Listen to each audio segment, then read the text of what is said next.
को रगत लागेको हात चाहिँ अहिलेसम्म बिजेपीमाथि छैन हो।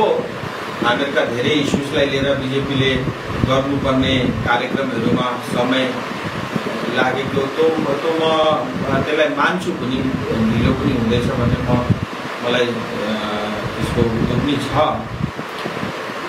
तर पनि हेर्नुहोस्, आजभन्दा अगाडि 10 साल विभिन्न सांसदहरू थिए, मतलब बीजेपीकै सांसदहरू थिए। उहाँहरूको क्रममा त्यतिखेर म एक्टिभ राजनीतिमा पनि थिइनँ। के कसो भएन म त्यतातिर जान, तर 3 साल लगातार मैले इमान्दारीका रूपमा प्रयास गरिरहेको छु। त्यसलाई मेरो न्यानो अभिवादन। र यसै क्रममा चुनावको यो रमाइलो समयमा भनौँ न, आज निपानीमा यसरी तपाईहरुसँग अन्तर्वार्ता यसरी बस्ने मैले मौका पाएँ। विशेष सम्बोधनमा मलाई त्यति केही भन्नु छैन। अहिले महकुमा परिषद चुनावको, सिलिगुडी महकुमा परिषद चुनावको समय चलिआइरहेछ। त्यसै क्रममा आज म नक्सलबाडी र विभिन्न अरू ठाउँमा आफ्ना क्यान्डिडेट र गाउँका केही मानिसहरूसँग भेट्नका लागि भेटघाट कार्यक्रमको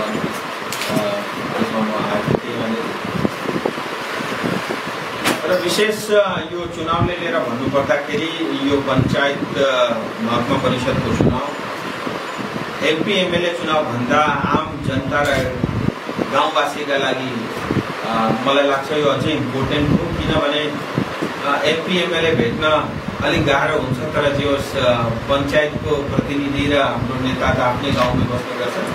गाउँका साना साना कामदेखि लिएर ठुला कुनै पनि काम पर्दाखेरि पञ्चायत मेम्बरको अथवा समितिको हामीलाई धेरै खाँचो हुन्छ। यो ग्रासरुट डेमोक्रेसीको सबैभन्दा ठुलो इम्पोर्टेन्ट रोल यसले निभाउने गर्छ। र जुन प्रकारले अहिले भारत सरकारले पनि ग्रामीण भारत र पञ्चायतलाई इम्पावरमेन्ट गर्ने जुन प्रोग्राम र जुन कटिबद्धता देखाइरहेको छ, त्यसले पनि आउँदो दिनमा गाउँ समाजमा राम्रो प्रतिनिधि भयो भने हामीले धेरै विकास कार्यहरू गर्न सकिन्छ जस्तो मलाई लाग्छ। आज हेर्नुहोस्, डीबीटी यानी डाइरेक्ट बेनिफिट ट्रान्सफरका अन्तर्गत कमसेकम 25 लाख करोड भन्दा बेसी रकम र पैसा डाइरेक्ट गाउँमा ट्रान्सफर पनि भइसक्यो। र मलाई लाग्छ कि यो हामीहरूका यस क्षेत्रका लागि, यस भेगका लागि धेरै इम्पोर्टेन्ट चुनाव हो। मलाई विशेष गरेर अरू भन्ने केही पनि छैन। धेरै पार्टी र धेरै नेताहरू बजारमा अहिले उपलब्ध भइरहेका छन्। मतलब बजारै लागिरहेछ भनौँ न। सबैको आफ्नो आफ्नो विचार र आफ्नो आफ्नो विचारधारा र कार्यक्रम हुन सक्छ। तर अरू पार्टी भन्दा पनि म बिजेपीको नेता भएर पनि होला, मलाई बिजेपी अरूभन्दा बेसी माया लाग्छ। किनभने भारतीय जनता पार्टी जे भने पनि एउटा राष्ट्रभक्त पार्टी हो। र गोर्खाका सन्दर्भमा हेर्नु पर्दा पनि अरू सबै पार्टीले गोर्खाप्रति अन्याय गरेको थियो, त्यसको प्रमाण छ। अहिलेसम्म गोर्खाप्रति अन्याय गरेको प्रमाण मैले भारतीय जनता पार्टीमा चाहिँ देखेको छैन। 54 देखि थालेको कांग्रेसको जमानामा चिया बगानमा मान्छे मार्ने क्रम सुरु भयो, 86 मा भयो, 2017 मा पनि हामीले सबै देख्यौँ। एटको रगत लागेको हात चाहिँ अहिलेसम्म बिजेपीमाथि छैन हो। हामीहरूका धेरै इस्युजलाई लिएर बिजेपीले गर्नुपर्ने कार्यक्रमहरूमा समय लागेको त म त्यसलाई मान्छु पनि, ढिलो पनि हुँदैछ भन्ने मलाई त्यसको उद्योग पनि छ। तर पनि हेर्नुहोस्, आजभन्दा अगाडि 10 साल विभिन्न सांसदहरू थिए, मतलब बीजेपीकै सांसदहरू थिए। उहाँहरूको क्रममा त्यतिखेर म एक्टिभ राजनीतिमा पनि थिइनँ। के कसो भएन म त्यतातिर जान, तर 3 साल लगातार मैले इमान्दारीका रूपमा प्रयास गरिरहेको छु। हामीहरूको कुनै पनि इस्युज हो, चाहे स्थायी राजनीतिक समाधान जो हामीहरू सिधा अलग राज्यको रूपमा हामीहरू बुझ्छौँ। र 11 जनजातिको विषयमा म बारम्बार सदनदेखि लिएर अरू जग्गा पनि आफ्नो विषय पटक पटक राखी आइरहेको छु। र मलाई विश्वास छ आउँदो दिनमा यी दुईटै मुद्दाहरू गोर्खालाई लिएर अवश्य नै प्रतिरोध हुन्छ। तर तपाईँ एकजना लोकसभा सांसद पनि हुनुहुन्छ र यो क्षेत्रबाट जातीय आकाङ्क्षाको आधारमा भोट पाएर लोकसभासम्म पुग्नुभएको एकजना सांसद पनि हुनुहुन्छ। त्यस कारणले गर्दाखेरि तपाईँलाई पञ्चायतका कुराहरू भन्दाखेरि पनि झोडा नाला बाटाको कुराहरू भन्दाखेरि पनि जातीय आकाङ्क्षाबारे नै हाम्रो प्रश्नहरू रहन्छ।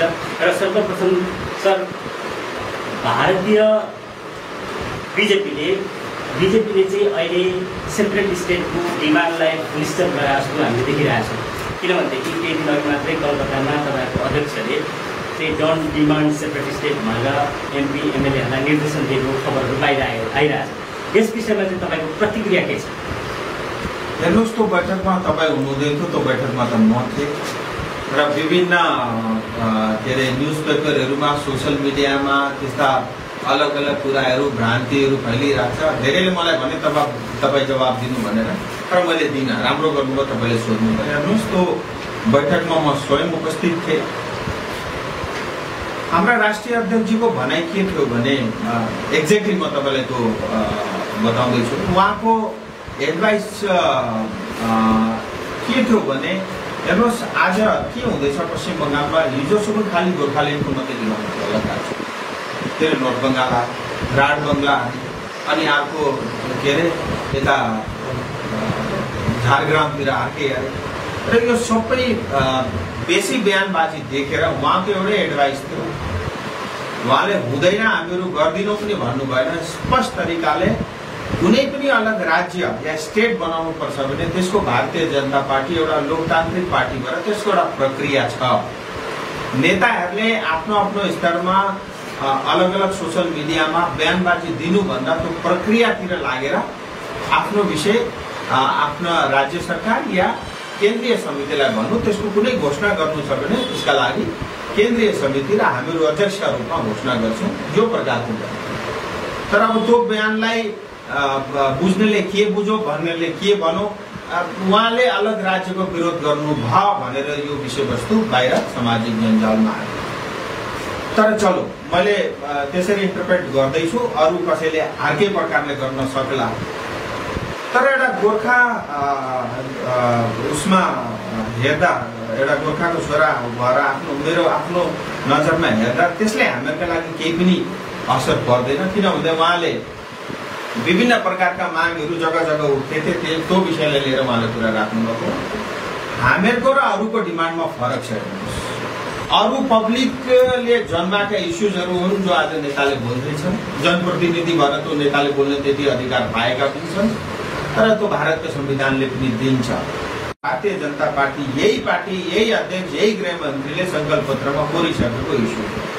सङ्कल्प पत्रमा स्पष्ट रूपमा ल्याउँछ हामीहरू स्थायी राजनीतिक समाधान गर्छौँ, भारतको संविधानको अन्तर्गत गर्छौँ र 11 जनजाति। त्यही भएर म त्यही भन्न चाहन्छु, हेर्नुहोस्, यी दुईटै अलग अलग कुरा हुन्। त्यसरी मिसाएर हेर्दाखेरि हामीहरू त्यो उचित होइन होला जस्तो भन्न चाहन्छु।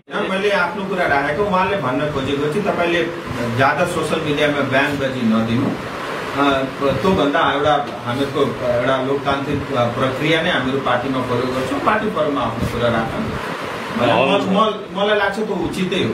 अनि जस्तो प्रकारले अहिलेसम्म अब तपाईँको कार्यकाल पनि लगभग 3 वर्षमा चल्दैछ है।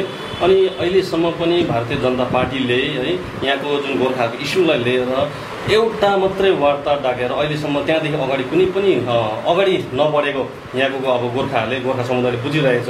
यो किन चाहिँ यति साह्रो ढिलाइ हुँदैछ र कतिले यो पनि भन्न थालिसक्यो कि अब 2024को लागि यो मुद्दालाई फेरि उठाउने चाहिँ बनाइरहेको छ भनेर भन्दैछ। यो विषयमा कसरी हेर्नुहुन्छ? हेर्नुहोस्, अगाडि पनि एक दुईवटा वार्ता थियो, तर ती वार्ता अलिक अर्कै प्रकारका थिए। जुन अक्टोबरमा गृहमन्त्रीजीको अध्यक्षतामा जुन वार्ता भयो, सिरियस वार्ता पनि थियो, धेरै कुरा त्यसमा डिस्कसनमा पनि आयो। त्यो 3 साल लाग्यो, म त्यो कुरा मान्छु है। म पनि राजनीतिमा नयाँ नै आएको थिएँ, डे 1देखि आएर मैले राजनीति खोलेको। मैले राजनीति आफै सिकेँ, सदनमा जानु पनि कसरी, बोल्नु पनि कसरी, प्रश्न सोध्नु पनि, मेरा लागि पनि समय लाग्यो। तर हेर्नुहोस्, म एउटा चाहिँ तपाईँलाई यति भन्न चाहन्छु, म राजनीतिमा नौलो भए तापनि मभन्दा अगाडि 16वटा सांसद गए सदनमा। उहाँहरूको तपाईँले लाइब्रेरीदेखि रिपोर्ट निकालेर हेर्नुहोस्, 16 जनाले जति रिपोर्ट बनाएका छन्, सायद मलाई लाग्छ 3 सालमा मैले त्यति नै, त्योभन्दा सायद कम छैन होला जस्तो मलाई लाग्छ। म गलत पनि हुन सक्छु। र बारम्बार मैले जब मौका पाएँ है सदनमा आफ्ना जातीय अस्मितालाई लिएर मैले आफ्नो भाषा आफ्नो परम्परा धेरै विषयलाई लिएर मैले विषय पनि राखेँ। अनि हेर्नुहोस् अब धेरै कुराहरू मिडियामा यसै बोल्न पनि त्यति सजिलो हुँदैन, तर पनि गृहमन्त्री या प्रधानमन्त्रीले भेट्दा हामीहरूको विषयमा पनि गम्भीर रूपले चर्चा र कुराकानी पनि हुन्छ। हामीहरूको दुईटै इस्युज हो 11 जनजाति। मलाई विश्वास छ 3 साल लागिसक्यो हो, तर चाँडै त्यसको पनि घोषणा हुन्छ। करिब त्यसको प्रक्रिया पुरा भइसक्यो। स्थायी राजनीतिक समाधानलाई लिएर दोस्रो वार्ता लगत्तै हुने थियो, तर केही कारणवश अहिले मतलब भएको छैन। तर त्यसमा पनि केही टेक्निकल इस्युजहरू छन्। म कुनै दिन त्यसको उचित समयमा खुलासा गर्छु। अहिले म त्यो खुलासा गर्न पनि चाहदिनँ। तर भए पनि इन्टरनली हाम्रो मतलब सरकारले पनि त्यो विषयवस्तुमाथि काम गरिरहेको छ। तर यी विषय हेर्नुहोस्, एउटा राज्य बनाउनु या गोर्खाल्यान्ड बनाउनु या स्थायी राजनीतिक समाधान गराउनु यी यति सजिला काम पनि होइन र समय लाग्छ, समय लाग्दै पनि छ। तर एउटा गोर्खाको प्रतिनिधि भएर म विश्वास दिलाउन चाहन्छु यही पार्टीले न्याय दिन्छ। अनि म बारम्बार यो पनि भन्ने गर्छु, हेर्नुहोस् म राजनीतिमा कुनै चासो राखेर म आएको होइन। सायद भगवानले नै जुराएर आफ्नो मान्छेको सेवा गर्ने मलाई पठाइदिएला। म बारम्बार यही भन्ने गर्छु, हेर्नुहोस् अगर 2024 भन्दा अगाडि गोर्खा जातिलाई लिएर न्याय भएन र पार्टीले न्याय दिएन भने म आगे चुनाव लड्दिनँ। तर अब यहाँ के छ भने अब मैले त्यसो बयान दिँदा पनि 5 साल त खेर गए जस्तो हुन्छ है, त्यो पनि गलत हो। म यही भन्न चाहन्छु, हेर्नुहोस् यो 5 साल पनि खेर जाँदैन। हामीले न्याय अवश्य पाउँछौँ, तर यी विषयवस्तुहरू धेरै गम्भीर विषयवस्तुहरू हामीहरू यस्ता मान्ने धेरै लाइनमा छन्। तर पनि हामीहरूको इस्युज प्रायोरिटीमा रिजल्भ हुन्छ विश्वास गर्छु। हेर्नुहोस्, म आज भन्छु, सरी बिचमा इन्टरप्ट गर्दैछु। म आज तपाईँलाई भन्छु, म एकदम त्यतिखेर मैले केही गलत बोलेको होइन, साँचो बोलेको। म बारम्बार भन्ने गर्छु, त्यतिखेर मतलब एउटा स्टेज त्यस्तो आइसकिरहेको थियो कि धेरै गृहमन्त्रीजीसँग पनि मेरो स्वयं पनि वार्ता भएको थियो। उहाँले एउटा प्रतिनिधि त्यसका लागि डाक्नु भएको थियो। उहाँसँग मेरो धेरै बैठक भइसकेको थियो। हामीले लगभग पुरा प्रयास गरिसकेको थियौँ कि 2021 को चुनाव अगाडिभन्दा 11 जनजाति विषयलाई हामीले घोषणा गर्ने भनेर। तर त्यहाँ 1-2वटा टेक्निकल इस्युजहरू आए। म बारम्बार भन्ने गर्छु, हाँसी बोक्सी लाग्यो भनौँ न, बोक्सी लागेर त्यतिखेर हुन सकेन है। धेरै म खुलेर अहिले हेर्नुहोस् के छ भने त्यसमा धेरै स्टेटहरू सामेल छन्। अलग अलग स्टेटको आफ्नो आफ्नो इस्युजहरू छ। आसामको अर्कै छ, हिमाचलको अर्कै छ। त्यो सबैलाई लिएर हेर्दाखेरि अलिकति अप्ठ्यारो छ। र अहिले यतिसम्म पनि हामीहरू सोच्दैछौँ जुन स्टेटमा क्लियर हुँदैछ त्यति क्लियर गर्दै गरौँ, अरू रहेका बादमा हुन्छ त्यहाँसम्म पनि हामीहरू परामर्श गर्दैछौँ। सरकार अब यो 100 सालसम्म हामीहरू थाकिनौँ है, 100 सालसम्म हामीहरू थाकिनौँ, थाक्ने जात पनि होइनौँ। हामीहरूलाई अरू कसैले न्याय पनि दिँदैन। मैले अघि पनि भने कङ्ग्रेसले पनि मारेकै हो, सिपिएमले पनि मारेकै हो, टिएमसीले पनि मारेकै हो। मलाई विश्वास छ यो भारतीय जनता पार्टीप्रति यो पार्टीले अवश्य न्याय दिनेछ। किन भन्दा हामीहरूलाई बहुत गृहमन्त्रीजीले पनि हामीहरूको जुन कन्ट्रिब्युसन देशको प्रति छ र नर्थ इस्टमा र यो भेगमा हामीहरू जुन अवस्थामा छौँ र जुन नेसनल सेक्युरिटीका लागि जुन हामीले मद्दत पुर्याएको छौँ देशका लागि, सबै कुरा पनि उहाँलाई थाहा छ। विश्वास राख्नुहोस्, अहिले म त्यही भन्न सक्छु। अनि सर, जस्तो प्रकारले तपाईँले जुन परिकल्पना गर्नुभएको छ यहाँको स्थायी राजनीतिक समाधानको है, यहाँनिर किनभने प्रकार हावा चलिरहेको छ कि भारतीय जनता पार्टीले चाहिँ कुनै पनि तरिकाले राज्यभित्रकै कुनै व्यवस्था दिएर चाहिँ यहाँ गोर्खाहरूलाई चाहिँ सेटलमेन्ट गर्ने एउटा विषयमा त्यहाँनिर एउटा बनाउँदैछ उनीहरूले भनेर भन्दैछ कि यो जुन तपाईँको जुन परिकल्पना छ, यो जुन सेटलमेन्ट छ है, यो स्थायी राजनैतिक संघ यो चाहिँ केन्द्रीय स्तरीय हुन्छ कि राज्य स्तरीय हुन्छ? हेर्नुहोस्, छोटकरीमा भन्नुपर्दा केन्द्रीय स्तरीय नै हुन्छ। तपाईँलाई म अझै पनि के भन्दैछु भने हामीले स्थायी राजनीतिक समाधान भनेको भारतको संविधानको अन्तर्गत हुन्छ। भारतको संविधानको अन्तर्गत स्थायी राजनीतिक समाधान भनेको आफै बुझिहाल्नु। अब मैले अघि पनि भने धेरै कुरा कोट्याएर बोल्न मिल्दैन। हामीहरूको सिचुएसन पनि त्यस्तै छ, हामीहरूको इस्यु पनि त्यस्तै छ, हामीहरूको मुद्दा पनि त्यस्तै छ। तर भए पनि जति मतलब मेरो संज्ञानमा आएको छ र जति मैले बुझेको छु त्यो संविधानको अन्तर्गत हुन्छ र हामीहरूले सोचे को लगभग हामीहरू त्यहीँनिर टुङ्गिन्छौँ भन्ने मलाई विश्वास छ। त्यही हिसाबले हामीले हेरिरहेको सर, अब मेरो एउटा अन्तिम प्रश्न फेरि लोकलमै आउँछ। यो महकुमा सिलगढी महकुमा परिषदको चुनाव भइरहेछ र ग्रामीण क्षेत्रमा अत्यधिक मात्रामा नेपाली भाषी गोर्खा समुदायको बसोबास छ र यसमा चाहिँ बिजेपीले गोर्खा जनआकाङ्क्षा पूर्ति गर्नमा गरेको ढिला सुस्तीले चाहिँ यो महकुमा परिषद चुनावमा तपाईँहरूलाई नेगेटिभ प्रभाव पार्छ जस्तो लाग्छ कि लाग्दैन? हेर्नुहोस्, त्यो मुद्दाले गर्दा केही पनि उतो गर्दैन। तर हो के हुन्छ भने महकुमा परिषद, पञ्चायत या म्युनिसिपालिटी या कर्पोरेसन चुनावमा जसको स्टेटमा सरकार छ त्यसको अलिकति अपरेन्ट हुन्छ, किनभने पुलिस प्रशासन उहाँका हातमा हुन्छ, मसिनरी उहाँका हातमा हुन्छ। तर म जति पनि हेर्छु, हेर्नुहोस् म पनि यतिकै डुल्न खोला रहर छैन है। म जति पनि डुल्छु म हेर्छु जुन जनताप्रति माया छ मेरो। आज हेर्नुहोस्, जे होस् हरेक व्यक्तिले 5 किलो चामल पाइरहेको छ। विभिन्न प्रकारका सुविधाहरू पनि अलिअलि भए पनि गाउँमा आउँदैछ भने त्यो सबै केन्द्र सरकारले यो नाम चेन्ज गर्दै यहाँ दिँदै गरेको छ। अनि यो प्रकारको अवस्थामा हेर्नुहोस्, मतलब अगर यो सरकारले राम्रो काम गरेको थियो भने हो त्यस्तो अवश्य हुन्थ्यो होला, हाम्रो नुकसान हुन्थ्यो होला।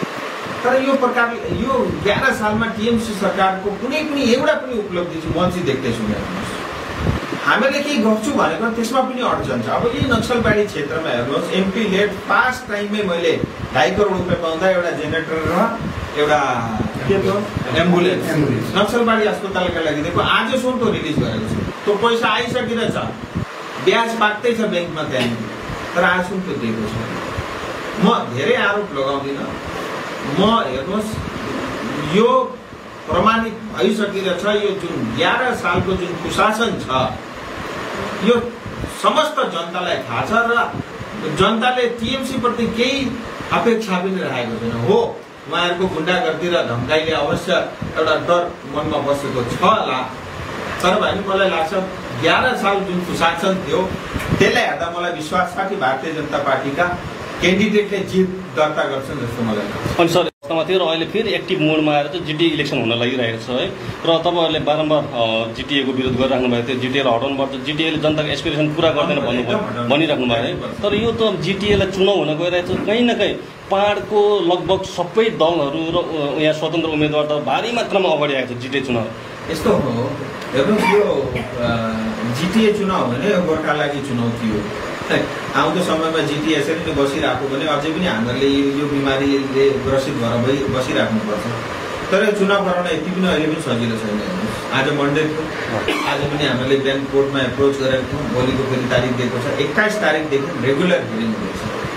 21 तारिकदेखि रेगुलर हियरिङ हुँदैछ। म्याक्सिमम 2 दिन या 3 दिनभित्रमा यसको फैसला अवश्य आउँछ है। त्यसलाई पनि हामीहरू प्रयास गर्दैछौँ। 21 तारिकभन्दा अझै प्रिपोन बनाएर यही सप्ताहभित्रमा हामीले वार्ता त्यसको मतलब सुनवाई होस् भन्ने प्रयास हामीहरू गर्दैछौँ। अरू पनि धेरै पिआइएलहरू सुप्रिम कोर्टदेखि लिएर हाइकोर्ट। हेर्नुहोस्, यो चुनाव होइन, यो एउटा म भन्ने गर्छु नि, यो एउटा टेन्डर हो। अनि यसमा केही नेताहरू मात्रै बिक्री हुन्छ जनताका लागि। यसले हेर्नुहोस्, यो बसेको थियो 2011-12मा साइन भएको, 13देखि यत्रो साल चलेको, तर विकास पनि केही भएन। न जातीय अस्मितालाई यसले केही कुरा गरौँ, केही त न चिया बगान बन्द भएका चिया बगान खोल्न सक्यौँ हामीले, न युथहरूलाई नोकरी दिन सक्यौँ, न हामीहरूको हेल्थ इन्फ्रास्ट्रक्चर इम्प्रुभ गर्न सक्यौँ, न टुरिज्मलाई हामीले बढाउन सक्यौँ। अल्टिमेटली त यो डब्बाल त केही पनि गरेन। त्यही भएर म भन्ने गर्छु, यो एउटा इलिगल अनकन्स्टिट्युसनल यो एउटा व्यवस्था हो जसले विकास पनि गर्दैन र जन आकाङ्क्षा पूर्ति पनि जिटिएले गर्दैन। र हामीहरू यसको अहिले पनि विरोध, आउँदो दिनमा पनि यसको विरोध गर्छौँ। हामीहरू अहिले पनि त्यस पक्षमा छौँ कि हामीलाई विश्वास छ कि जसरी भए पनि कोर्टबाट यो निर्णय हामीहरूका फेभरमा आउँछ र जिटिए चुनाव हुँदैन। किनभने यसमा जुन एग्रिमेन्ट पर एग्रिमेन्ट पनि जानु भने पनि त्यो एग्रिमेन्टको हिसाबले पनि केही पनि भएको छैन।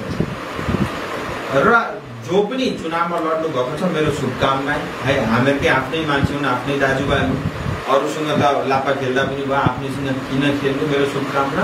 तर पनि म भन्छु, पैसा गोजी अलिक जोगाएर खर्च गर्नु, 21-22 तारिकसम्म पर्खेर गर्नु, अनि त्यसका बाद पनि के भएन भने बादमा खर्च गर्नु। हुन्छ सर, अलिकति हेर्नुहोस्, जिटिए स्थायी राजनीतिक समाधानका लागि बाधा हुन्छ पनि भन्दिनँ, हुँदैन पनि भन्दिनँ, किन भन्दा त्यो त समयले बताउँछ। त्यति सजिलो उत्तर छैन। तर भए पनि काहीँ न काहीँ हामीले मास लेभलमा पार्टिसिपेन्ट्स भयौँ हामीहरू भने भोलि गएर राज्य सरकारले केन्द्र सरकार भन्न खोज्छ आएर जिटिए चुनाव गरौँ, सबै लडाएका थिए, हामीले भोट पनि पायौँ, जितेका छौँ है, अनि हामीहरूका एक दुईवटा चौकीदार छन्, तिनीहरूलाई पनि वार्तामा हाल, ती चौकीदारले त त्यहाँ पनि गएर जातिलाई बेच्ने नि हुन्। र मलाई लाग्छ यो त्यति सजिलो छैन उत्तर। अब यसको उत्तर समयअनुसार समयले नै दिन्छ होला। तर बाधा हो पनि होइन पनि, दुईटै कुरा छ। हस् त, तपाईँले आज